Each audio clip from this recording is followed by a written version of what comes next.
Oil is power, and Saudi Arabia has it. Indeed, it's hard to find anything that Saudi Arabia hasn't got, except the population to enjoy it.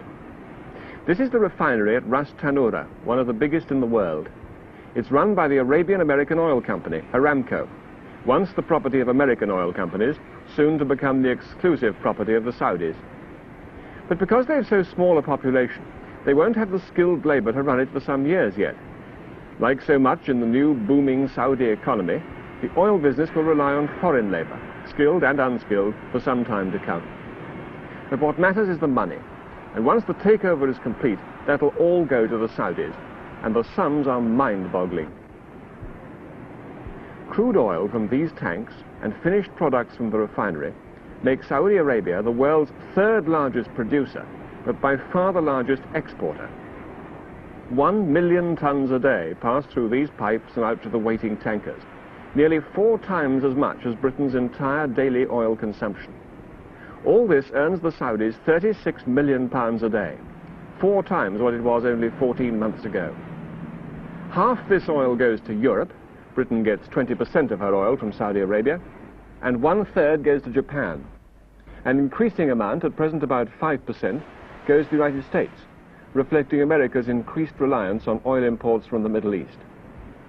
There seems little likelihood of Saudi oil drying up. Much of the country seems to be almost floating on oil.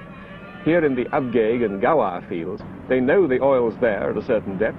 All they've got to do is drill down, put in a pipe and a tap, and the stuff will pour out whenever they want it. Saudi oil reserves are a quarter of the entire world's, and the figure is constantly going up as new fields are discovered. Even so, the Saudis constantly talk of limiting production to avoid the oil running out one day. They did it with dramatic effect during the October War last year.